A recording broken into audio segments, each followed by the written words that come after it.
The Bible contains many foreshadows and typologies that prefigure events that are to occur in the future. A well-recognized example of this is Abraham's near sacrifice of Isaac, prefiguring the sacrifice of Jesus by the Father many thousands of years in the future.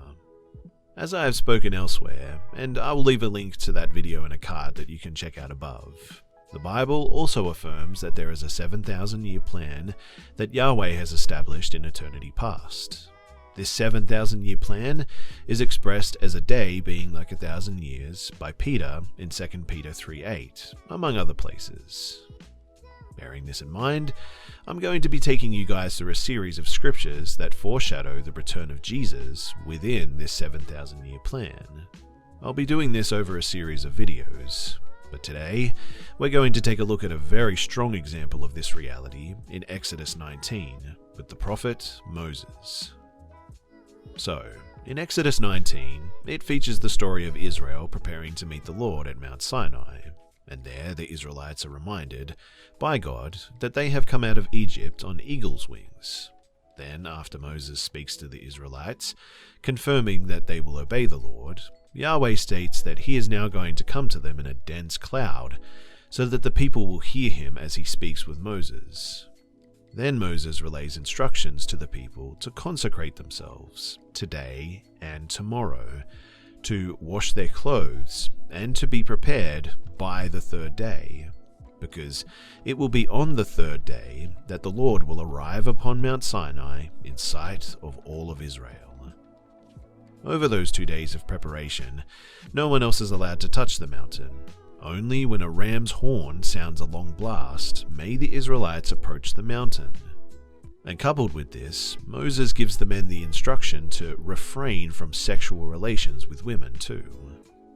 Then, on the morning of the third day, thunder and lightning appear and sound out over the head of the mountain. A thick cloud appears upon the mountain, and a very loud blast of a ram's horn is heard, making the people tremble at the sound. Then Moses brings the people out to the base of the mountain to meet Yahweh there at the foot of Sinai. The mountain is enveloped in smoke because the Lord descends upon it in fire. The mountain quakes, and the sound of a ram's horn grows louder and louder. And then Moses ascends the mountain after being called up to the Lord at the top. Now, for those of you who have gone ahead of me here a little bit, remembering that to the Lord, a prophetic day is like 1,000 years, and 1,000 years is one prophetic day, here we see Moses, Israel, and the Lord prefigure what is to come on the morning of the third day, or the beginning of the third millennium, after Jesus ascended to Mount Zion in heaven.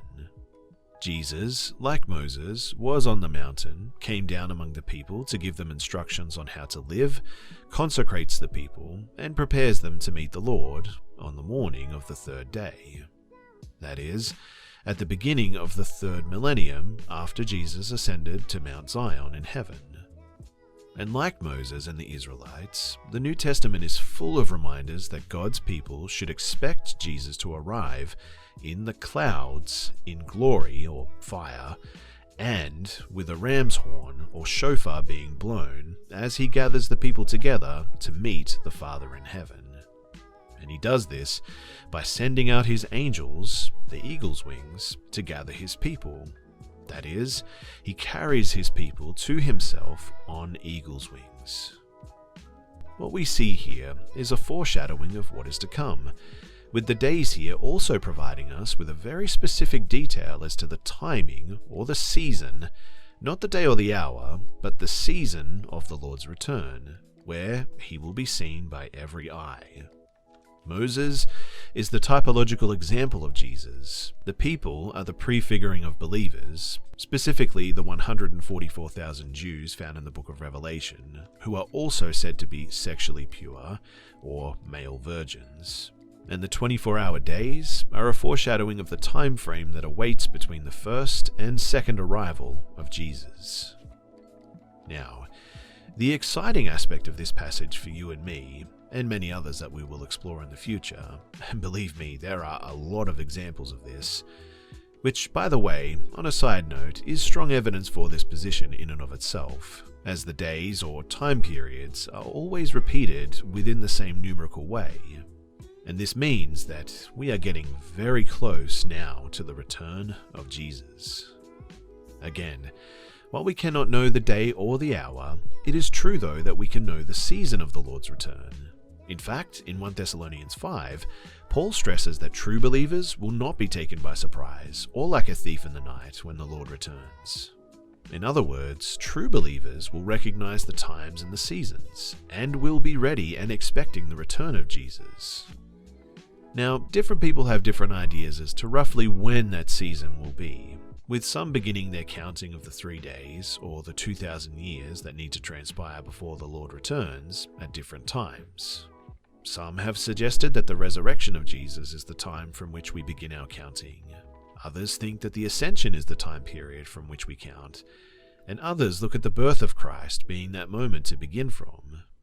Personally, I hold to the belief that the resurrection or the ascension of Jesus makes the most sense, and we will get to this in another video. But in any case, whatever way we look at this, the fact of the matter is that we are now extremely close to all of these periods of time. If Christ died roughly in 30 to 33 AD, then we are now fast approaching the times and the seasons when we should be expecting the Lord to return from Mount Zion, in a cloud, in glory or fire, while blowing the shofar or ram's horn, to gather his people to the Lord. And my question for all of you is, are you ready? Do you know the times and the seasons? And are you expecting the Lord to return soon? Do you understand the events that precede the return of the Lord? And are you prepared for the great deception that arrives first, with many false Christs appearing just prior to the Lord's return? Are you like the wise virgins, remembering that wisdom is something that can only be obtained through God's word, because to lean upon the Lord's understanding is wise, while leaning upon our own understanding makes us foolish? Are you washed and clean? Have you put your trust in Jesus, believing in him and the gospel? Are you ready for the return of Jesus? And are you ready to be ushered away to be in the presence of the Most High? If you are, then what we are learning today and beyond is extremely exciting. So let's get busy living for the Lord, so that when he does return, we may be rewarded for our efforts and gain a great standing within his eyes. Thank you for watching this video. To subscribe to this YouTube channel, please click the subscribe button below the video and hit the notification bell so you don't miss an episode. And if you would like to look a little deeper on all things eschatology, then please feel free to check out my free book via the link in the description below.